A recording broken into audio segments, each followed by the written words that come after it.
रोज उठा धरती का घात, रोशियां उठा आज चलित हिमालय, क्या हुआ कहीं पर वज्रपात।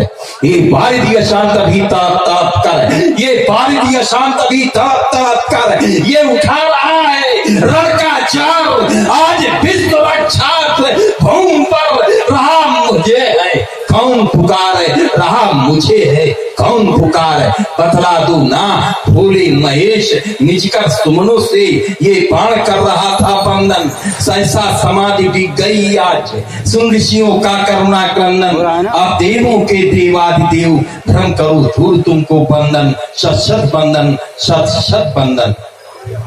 याद हो गया धर्मात्मा सीरथ द्वारा मैथिल अधिवेशन का अनुष्ठान और क्रांतिकारी रावण तुम्हारा वहां प्रस्थान, क्योंकि अभी अभी समाप्त हुआ है तुमने अपना दिग्विजय अभियान, और उधर रचा है योगी सीरथ ध्वज ने धनुष यज्ञ का अनुष्ठान। तो अष्ट सिद्धियों मेरे श्रोणपुर की रक्षा करना, बलिपुत्र मिथिला को प्रस्थान करता है। एक बार प्रेम से बोलो भगवान शंकर की जय।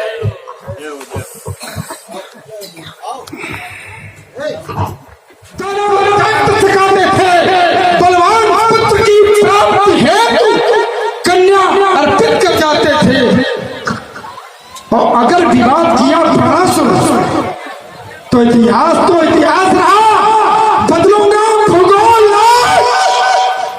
बलतरे पकवादी बनकर मत बोला। बदलने की आदत तो तुम्हारी पुरानी रही है, कोई नई बात नहीं है। अच्छी बात कही तुमने कि जब गांव का कल्याण हो तो अपने मंगल को रोक देना चाहिए, जब जनपद का कल्याण आ जाए सामने तो अपने गांव के मंगल को रोक देना चाहिए, और जब राज्य के मंगल पर बात आ जाए तो अपने राज्य के मंगल को रोक देना चाहिए। विद्वान के रावण जी आपके द्वारा बहुत अच्छी बात कही गई, लेकिन बस दुख इस बात का है, इस बात को जीवन में आपने अपने ध्यान नहीं रखा। अगर यही बात आपने अपने जीवन में ध्यान रखा होता तो जब जोग विरागा तब मख भागा, श्रवण सुनई त शीशा, आपन उठावई रहे न पावई, सब धर खालई खैसा, अधर्थ आचारा भाषण सारा, धर्म सुनई नहीं काना, ते बहुबित त्रासई देश निखासई, जो कहे पेट पुराना, जेहि होय धर्म निर्मूला, सो सब करे बेदी प्रतिकूला, जेहि जेहि देश धेनु तुझ पावई, नगर गांव पुर आग लगावई, सकल धर्म देखई विपरीता, कहीं न सके रावण भयभीता। अरे रावण जी ये उपदेश किसको दे रहे हो? आज तुम्हारे ऊपर आ गई तो मंगल बता रहे हो, और अपने मंगल के लिए सारा विश्व खर्रा दिया, अपने मंगल के लिए सारा राष्ट्र हिला दिया, तब तुम्हें मंगल याद नहीं आया था? एक राजा अपनी अयोनिजा पुत्री का विवाह करना चाहता है तो तुम्हें मंगल याद आ रहा है? रावण जी जग बदल गया, युग बदल गया, तुमको भी आज बदलना होगा है। राजनीति भी ये कहती कि युग के साथ ही चलना होगा। जग बदल गया, युग बदल गया, तुमको भी आज बदलना होगा है। राजनीति भी ये कहती कि युग के साथ ही चलना होगा। जो वस्तु विश्व में रक्षणीय है रक्षा उसकी करनी होगी, जो वस्तु विश्व में रक्षणीय रक्षा उसकी करनी होगी, जो प्रवृत्ति विश्व की भक्षणीय है सत्ता उसकी हरनी होगी, जो कार्य विश्व में निंदनीय निंदा उसकी करनी होगी, शैवों की मर्यादा अपनी है इसकी भी रक्षा करनी होगी। ये आराधक है शिव के और साधक तुमको बनना होगा। जग बदल गया, युग बदल गया, तुमको भी आज बदलना होगा, तुमको भी आज बदलना होगा, तुमको भी आज बदलना होगा। तुमने कहा कि जय भी होए धर्म निर्मूला, तो सब करें बेल फेकुला, ठीक, लेकिन ये बात हुआ कह सकता है जिसके वंश में ऐसा होता रहा। जो तुम धर्म सिखा रहे हो मेरी दृष्टि में वो अधर्म है। जानाम न धर्मम नचमे प्रवृत्ति, जानाम न धर्मम नचमे निवृत्ति। लेकिन जो आपने कहा भाई ये इसे करने का अधिकार है जिसके वंश में ऐसा ना होता हो। देखो इनके वंश में लोगों ने क्या किया? यत्र यत्र द्विजा गावो वेदा वर्णाश्रमा क्रिया तम तम जनपदम यात संदीपयत वृक्षत। जय जय देश धेन तुझ पावै, कथन है आपका। जय जय देश धेन तुझ पावै, हम नगर गांव आग लगावे। एक शब्द, सिर्फ एक शब्द। क्या कहा कि कथन है आपका? नहीं, कथन नहीं, एक शब्द कथन है आपका? नहीं, कथन है भगवान शंकर का।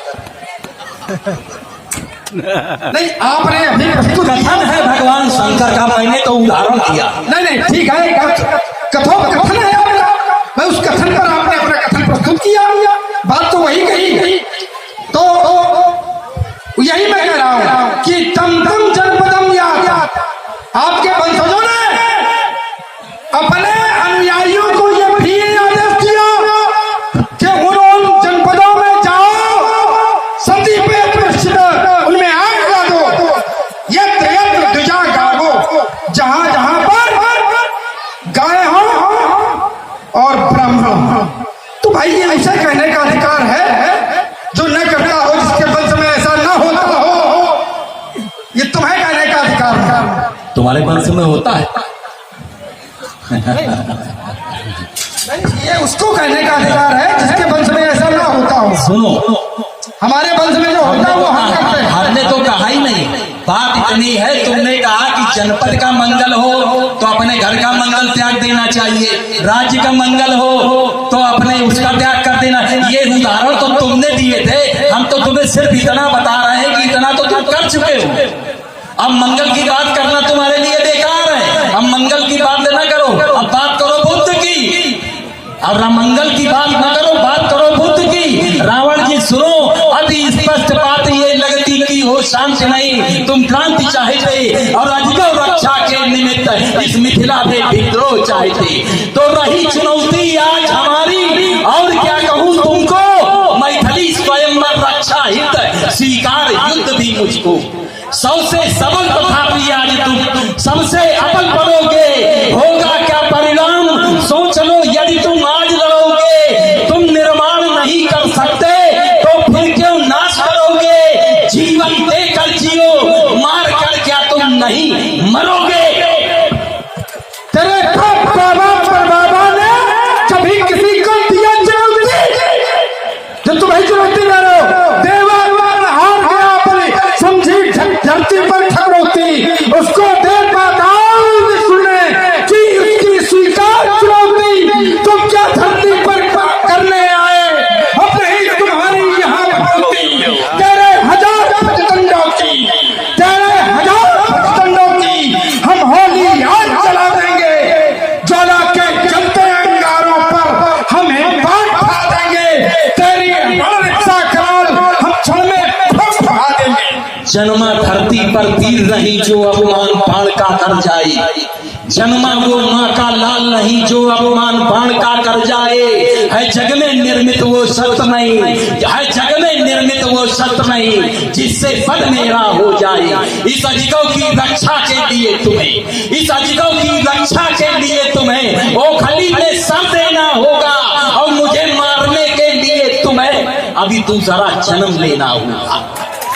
मेरी शिक्षा का दूसरा सूर नहीं खड़ा पर जन्मा, मेरी शिक्षा का दूसरा सूर नहीं खड़ा पर जन्मा, जिसने शिव के आराधन में श्रोणित की आहुतियां दी हो, श्रोणित के शरीर के बाण मध्य समर में रंग लिया की हो, भुजदंडों के बल पर उससे जिसने रोकी हो शरीर खाओ, वेदों का भक्त किया जिसने।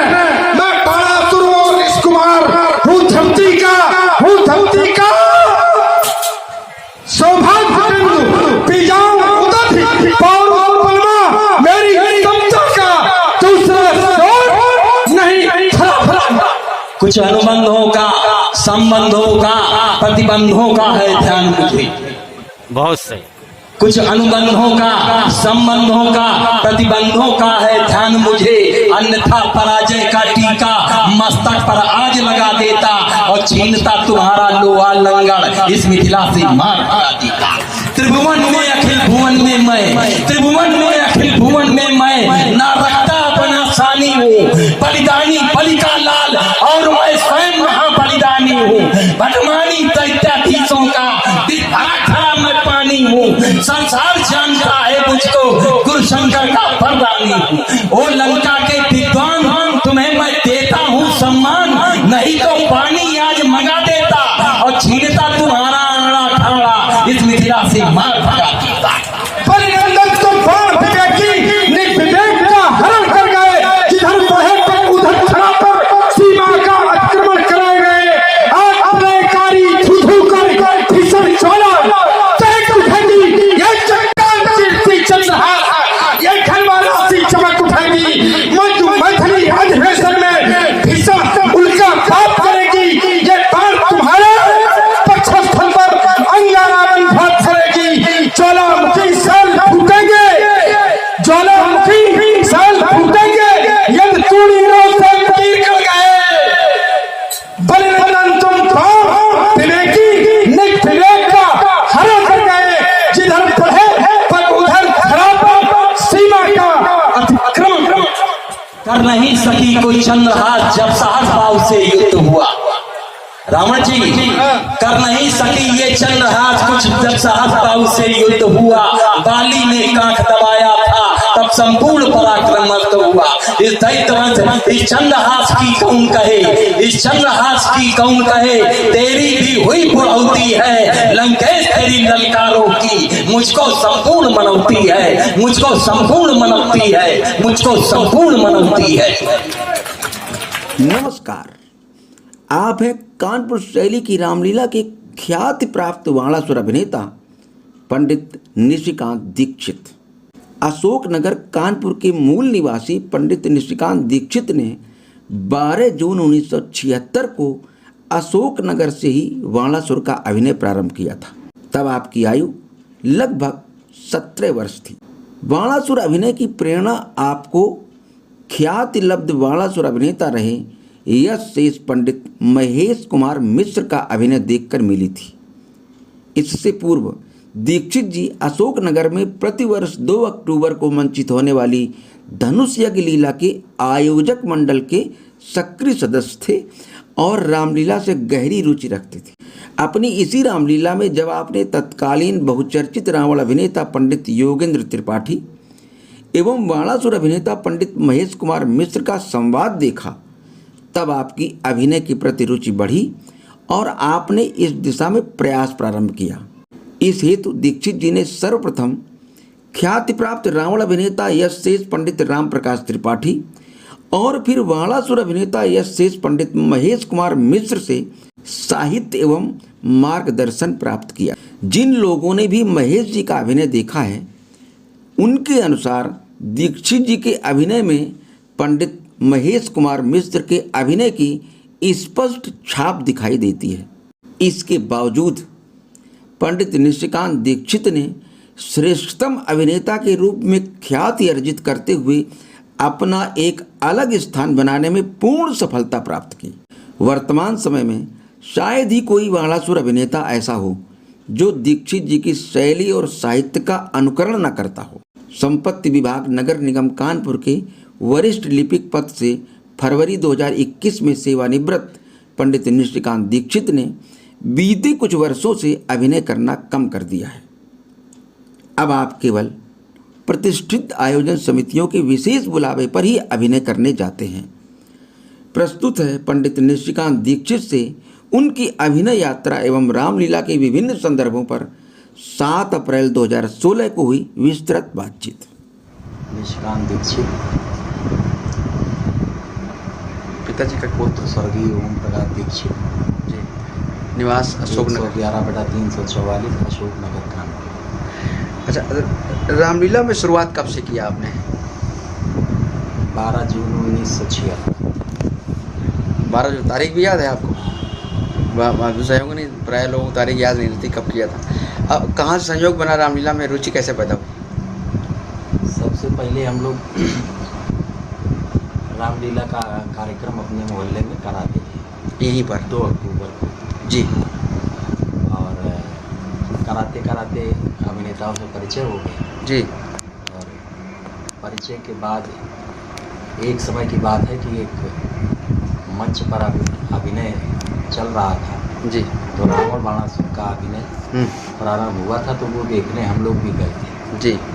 तो वहाँ पर जो बाणासुर का जो मंच खुला, उस मंच में जो अभिनेता अभिनय कर रहे थे पंडित महेश दत्त मिश्र जी। तो उनका अभिनय देखा। जी। उनका अभिनय, उनके अभिनय की छाप हम पर पड़ी और जी। हमारे मन में ये प्रेरणा आई कि हम भी ये अभिनय करेंगे बाणासुर का? बाणासुर का। अच्छा अच्छा, बाणासुर का अभिनय उनका? वहीं से जो है जी। ये इच्छा मन में जागृत हो गई। जी। इसके बाद जो है जी। इस संबंध में कलाकारों से संपर्क किया, प्रयास किया, जी। साहित्य इकट्ठा किया जी। और वो सब एकत्र करके 12 जून सन 1976 को पहला मंच हमने अशोकनगर में, अशोकनगर अपने ही मंच? अपने ही मोहल्ले में करा करके जी। इसको प्रारंभ। तो गुरु किसको बनाया आपने फिर? तो यूँ तो जहाँ तक साहित्य का प्रश्न है, सबसे पहला साहित्य हमको पंडित राम प्रकाश त्रिपाठी अच्छा, द्वारा मिला, रावण का अभिनय करना। हाँ। जी। और द्वितीय सहयोग हमको पंडित महेश कुमार मिश्रा, उन्हीं का, जिनके अभिनय से प्रेरणा आपको मिली। आपने जो संपर्क किया होगा, हाँ। उनसे बताया होगा कि हमें आपकी वजह से? हाँ। अच्छा। तो उनका हमको जी। पूर्ण सहयोग मिला, पूरा साहित्य मिला और उनका पूरा वरदहस्त मिला। अच्छा, उनको अच्छा लगा ये सुन करके कि आपने रुचि दिखाई? हाँ, उन्होंने चूँकि मेरा अभिनय देखा था तो मेरे अभिनय को देख करके वो प्रभावित हुए। बाद में देखा होगा? हाँ जी। क्योंकि उनके द्वारा जो है, जब उन्होंने देखा तो उनको ये लगा कि उनके अभिनय की झलक हम में पाई जाती है। अच्छा। इस तो वो प्रभावित हुए और उन्होंने हमें पूरा सहयोग प्रदान किया। अच्छा अच्छा। से ये सफ़र चल रहा है। तो अच्छा, इतने दिनों में रामलीला से जुड़े होने के बाद सन 76 से एक लगभग कितना वर्ष हो गया, 40 वर्ष का समय लगभग आ गया अभी भी। तो इतने दिनों में रामलीला की वजह से आप अपने जीवन में क्या परिवर्तन महसूस कर रहे हैं, किस तरह का? रामलीला, जब रामचरित्र होता है जी। और रामचरित्र में आदमी रहता है जी। उसका अनुश्रवण किया करता है, उसी माहौल में रहता है, तो उसका कुछ ना कुछ प्रभाव तो व्यक्ति पर पड़ता ही है। अच्छा, क्या इस तरह का आपके जो कार्य, जो कि आप सरकारी विभाग में हैं और वो एक ऐसा विभाग है जहाँ पर आप हैं कि उस विभाग में प्रायः मतलब एक तरीके से कहा जाए कि एक बदनाम विभाग है वो। हाँ। मतलब उसमें कोई ऐसी अतिशयोक्ति नहीं है। तो उस विभाग में, उस माहौल में रहने के बाद में क्या आप अपने व्यवहार में परिवर्तन ला पाते हैं? उसके पीछे रामलीला का कहीं योगदान है क्या? परिवर्तन नहीं ला पाते, बल्कि ये जो रामलीला का प्रभाव जो हमारे मन पर या हृदय पर पड़ा जी, उसी की अभिव्यक्ति हमारी उस सीट पर भी होती है, कार्य व्यवहार में अपना कार्य व्यवहार करते हैं। जी। कहाँ पर हैं आप अभी? कहाँ पे इसमें क्या है पूरा? हम नगर निगम में है, संपत्ति विभाग। संपत्ति विभाग में। अच्छा। तो आम पब्लिक से हमें कैसे मिलना है, कैसे उसको डील करना है जी, और कैसे उसको संतुष्ट करना है जी, कि उसे हमसे कोई शिकायत न हो जी, इस बात का पूरा प्रयास करना, जी। यही हमारा कर्तव्य, यही हमारा धर्म।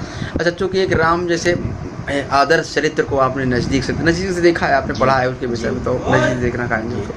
और उस चरित्र को देखने के बाद आपके मन में एक मानव के आदर्श की भावना कहीं ना कहीं बनी रहती है, और फिर आप उस माहौल में चूँकि पूरे दिन रहते हैं उस अपने विभाग में, तो वहाँ लोगों को देखते हुए तमाम करप्शन भी है, वहाँ भ्रष्टाचार भी है, तो आपको कैसी अनुभूति होती है? क्या लगते हैं ये लोग किस तरह के हैं, क्या सोच रखते हैं होंगे? करप्शन तो वातावरण में है जी, एक नगर निगम में नहीं, संपूर्ण वातावरण में ही है जी, लेकिन हमें कैसे क्या करना है जी, हमें आदमी को कैसे संतुष्ट करना है, हमें उसको नाराज नहीं करना है, हमें उसको हर्ष नहीं करना है जी, हतोत्साहित नहीं करना है। हम चाहते हैं कि संतुष्ट हमारे होकर पास के। जो व्यक्ति आया है वो अगर हमारी प्रशंसा न करे तो कम से कम बुराई न करे, संतुष्ट होकर के इस जाए। प्रकार का व्यवहार हम उसको देते हैं जी, और यही हमारा प्रयास रहता है जी। कि हम जहाँ भी रहें, जहाँ भी जाएं, हमसे किसी को कष्ट न हो, जी और नो प्रॉफिट नो लॉस पर हम काम करते जी, बहुत सुंदर। अच्छा, अगर आप रामलीला से मान लीजिए न जुड़े होते तो और क्या करते? किस विधा से जुड़े होते? कहीं किसी और विधा ने भी आकर्षित किया आपको? हैं। नहीं, और तो ऐसा कुछ नहीं, पर एक ही विधा दिमाग में आई, जी। एक ही जगह से प्रेरणा मिली, उसी में जुट गए और उसी से जीवन पार तो हो क्या विद्यार्थी जीवन में भी अभिनय से जुड़े रहे कि नहीं? गए। नहीं, कभी कभी कोई रुझान नहीं रहा? ना, कभी नहीं। मतलब रामलीला को देखने के बाद ही रुझान हुआ और माणासुर का अभिनय? रामलीला देखने से ही प्रेरणा मिली। तब अच्छा से अच्छा अच्छा। और इसी अभिनय की प्रेरणा मिली। अच्छा, एक अहम चीज़ जो है कि इतने सालों से आप रामलीला देख रहे हैं, तो रामलीला के प्रदर्शन में क्या परिवर्तन आया? गिरावट है कि कुछ उत्थान हुआ है? किस तरह के परिवर्तन देखने को मिले? गिरावट आई। किस स्तर पर? रामलीला की जो पद्धति है, जी जो रामलीला का गठन हुआ था, जी रामलीला का जो एक मंचन सजाया गया था हमारे बुजुर्गों के द्वारा, जी। उसमें परिवर्तन हुआ है। किस तरह का परिवर्तन हुआ है? नृत्य का बढ़ावा। घोड़ा प्रदर्शन, जी विदूषक की अतिशयोक्ति, जी कलाकारों का अमर्यादित होना, जी। ये काफ़ी गिरावटें आई हैं। इसके लिए किसको जिम्मेदार ठहराया जाना चाहिए? इसके लिए जिम्मेदार किसी को नहीं ठहराया जा सकता, क्योंकि समय के अनुसार परिवर्तन हुए हैं, वातावरण बदला है, वो जनरेशन बदली है और माहौल बदला है। तो वातावरण में तो फिल्मों ने अपना प्रभाव डाला, तो नई पीढ़ी का तो यही कारण तो नहीं है? कलाकार जो है वो उससे प्रभावित हुए, फिल्मों के परिवेश फिल्मों के परिवेश को लेकर के उसी को उन्होंने रामलीला में भी लाने का प्रयत्न किया, जी, जिससे कुछ गिरावट तो आई है। अब ये संभावना है सुधार की? हाँ, रामलीला है तो उसमें सुधार होगा ही। अच्छा, इसमें रामलीला कभी मिट नहीं सकती। अच्छा, कभी बंद नहीं हो सकती? नहीं, कभी नहीं बंद हो सकती। स्वरूप बदलता रामलीला रहेगा। का स्वरूप वही रहेगा। अच्छा, ये प्रदर्शन, चूंकि अब रामलीला तो पूरे साल धनुष भंग के प्रकरण अपने 3-4 जिलों में ज़्यादा होते हैं, हाँ। तो इनमें ही देखने को मिलता है। बाकी दिनों में जो 7 दिन की 8 दिन की रामलीला होती है, उनमें भी ये सब ऐसी चीज़ें हैं, नृत्य का प्रतिदिन? अब निश्चित होती होगी, वैसे हमने देखा तो नहीं है। अच्छा, चूँकि आपका जाना। हाँ, हमारा एक ही दिन के कार्यक्रम से संपर्क रहा जी, और 7-8 दिन के कार्यक्रमों में हम कभी गए नहीं जी। तो, लेकिन निश्चित रूप से जब एक दिन में होता है तो 7-8 दिनों में भी होता होगा। अच्छा, इतने दिनों में जैसे ये परिवर्तन जो आ रहा है, इस तरह का जो गिरावट आ रही है, ह्रास जो हो रहा है, तो इसके लिए आपने अपने स्तर पर वरिष्ठ कलाकार होने के नाते कभी कोई प्रयास किया कि ये ना हो, या इसमें कोई माहौल को बदलने में? क्योंकि रामलीला का जो कार्यक्रम है, इसमें किसी कलाकार को किसी सर्टिफिकेट की ज़रूरत नहीं होती। जी, सीखा शुरू कर किसी एकेडमी से उसको जो है जी, कोई सर्टिफिकेट नहीं चाहिए होता, ना जी। कोई इसकी ट्रेनिंग होती है। हाँ, तो ये निजी जीवन में आदमी स्वयं तैयार करता है। ये आप शौकिया कलाकार के रूप में जुड़े थे कि व्यवसायिक के रूप में? शौक, आज तक शौक ही बना? हाँ, शौक ही रहा जी, शौक ही है। क्या एक रामलीला का कलाकार, आज की जो रामलीला में हालांकि पैसा भी खूब चल रहा है, तो क्या रामलीला कलाकार पूरा जीवन यापन कर सकता है रामलीला के माध्यम से, या उसे और कोई सहायता की कहीं ज़रूरत होनी चाहिए, कहीं से कुछ होना चाहिए उसके लिए? रामलीला से पूर्ण जीवन यापन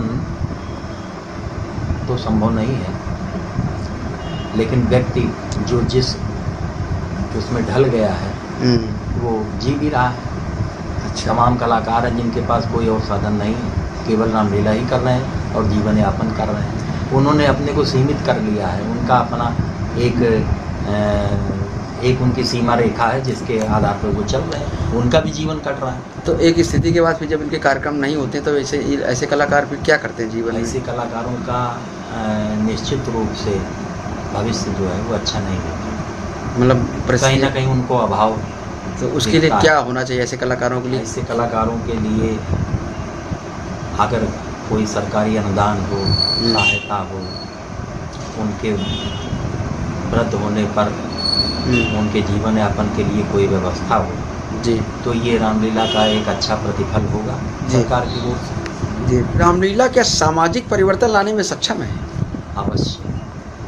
तो ये समाज का रामलीला पर प्रभावित समाज रामलीला को बदले दे रहा है, जबकि रामलीला समाज को बदलने के लिए होनी चाहिए। देखिए, समय के अनुसार सब होता है। एक समय था कि जब पहले की जनरेशन जो थी वो रामलीला को रामलीला के रूप में, भाव के रूप में देखते थे और भाव से ही रामलीला कराते थे जी। उस समय भाव की ही लीला होती थी। अभी भी लीला खत्म नहीं हुई है, कुछ उसके उदाहरण हैं जी। जहाँ पर भाव की लीला आज भी होती है जी। जैसे आपकी परेड की रामलीला में भाव की ही लीला होती है जी। वहाँ पर केवल चौपाइयों पर ही रामलीला आधारित है जी। उसके अतिरिक्त कुछ नहीं। जी। इसके अलावा अन्य भी कुछ जगह हैं जहाँ पर रामलीला केवल जो है विशुद्ध रामलीला होती है। और साधारणतया जो शहर में जो चल रहा है उसमें रामलीला का पैटर्न थोड़ा बिगड़ा है, लेकिन समाज कहीं ना कहीं जागेगा और उम्मीद है कि समाज ही इसमें परिवर्तन करेगा। अच्छा, तो जैसे सामाजिक समरसता एक शब्द है, इसके परिप्रेक्ष्य में रामलीला के कहाँ पर खड़ी है? रामलीला क्या भूमिका निभा रही है? जातिवाद को बढ़ावा दे रही, समाज को तोड़ने का काम करती है, जोड़ने का? रामलीला एक आदर्श ग्रंथ है। रामलीला के उपदेश, रामलीला के सूत्र जो हैं वो समाज को जोड़ने का कार्य करते हैं। उससे समाज कहीं भी टूटता नहीं है और समाज को लेकर के ही समाज में एक व्यक्ति को समाज में क्या करना चाहिए, कैसे अपना जीवन निर्वाह करना चाहिए, ये रामलीला से ही प्रेरणा मिलती है। अच्छा, सांप्रदायिकता के परिप्रेक्ष्य में कहीं आपको इतने दिनों में कोई उदाहरण है? सांप्रदायिकता का भाव यहाँ पर नहीं है। लोग दूसरे संप्रदाय के भी लोग में केवल मानवतावादी तथ्य ही है जी। और ये बताया गया है एक मानव को मानव के प्रति कैसे व्यवहार करना चाहिए जी। एक मानव को मानव के साथ कैसा वातावरण बनाना चाहिए जी। यही बताया गया है। सांप्रदायिकता जैसी कोई बात नहीं। अच्छा, कानपुर की रामलीला, जैसे अभी आपने एक बताया कि परेड की रामलीला में भाव प्रदान होता है, तो बेसिकली जो कानपुर के कलाकारों के द्वारा प्रस्तुत रामलीला, कानपुर की रामलीला जिसको कहते हैं, वो यहाँ के कलाकारों ने अपने ढंग से विकसित हो गई किसी न किसी तरीके से। तो ये भिन्नता क्यों है दूसरी जगह की रामलीला? क्या इसमें विशेष बात है? कानपुर की रामलीला विशेषकर धनुष यज्ञ लीला जी। धनुष यज्ञ लीला जो है वो कानपुर की ही आदिकाल से प्रसिद्ध है।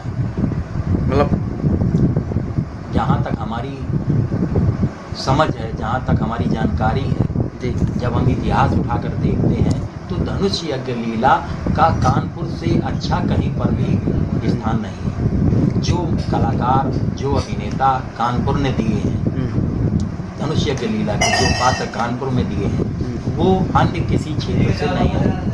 ये विशेषता का कारण क्या है भाई? प्रदर्शन तो सारे कथा तो वही धनुष यज्ञ में संध्या होगी और सब जगह यही करते हैं, लेकिन यहाँ खास क्या है? देखिए, जो रामलीला, जो धनुष यज्ञ लीला है, सबसे पहले उसमें परशुराम का ही पात्रा वगैरह आप ले लें तो पंडित शिवदत्त लाल अग्निहोत्री जी, जिनसे धनुष यज्ञ लीला में परशुराम के स्वरूप को जाना गया जी।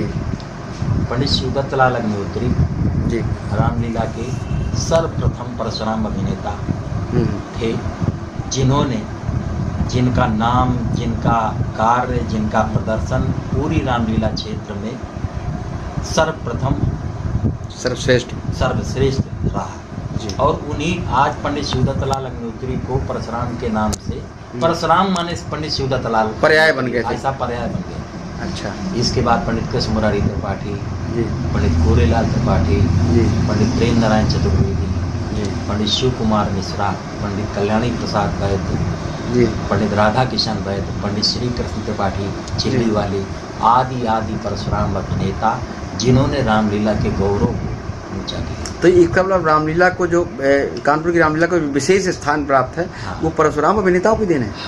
इसमें परशुराम अभिनेता, लक्ष्मण अभिनेता जी, जनक अभिनेता, अच्छा, इनसे हमारी रामलीला सजी। ये जो विशेष प्रदर्शन ये किसकी देन है आपके अनुसार, आपकी जानकारी अनुसार? किसके दिमाग के ऊपर चाहिए कि इस तरह का अलग से प्रदर्शन होने लगे? ये समय के अनुसार परिवर्तन आया। अन्य जगहों में नहीं आया ये परिवर्तन, अब तक नहीं आया? हाँ, नहीं आया। तो ये कमेटियों का कुछ ना कुछ तो प्रभाव है ही। तो इसका मतलब जैसे परेड की रामलीला भावपूर्ण होती है, लेकिन उसको फिर भी कानपुर में महत्व नहीं दिया। कानपुर ने अपनी शैली को ही आज भी महत्व दे रखा है। क्योंकि जो परेड की रामलीला है वो परेड रामलीला सोसाइटी से गवर्न होती है जी और परेड रामलीला सोसाइटी जो है जो एक व्यापक संस्था है और एक धनाढ्य लोगों की संस्था है, व्यापारियों की संस्था है। उनके द्वारा रामलीला के कलाकार कानपुर से न बुला करके मथुरा से बुलाए जाते हैं जी और वहाँ पर झांकी की लीला होती है।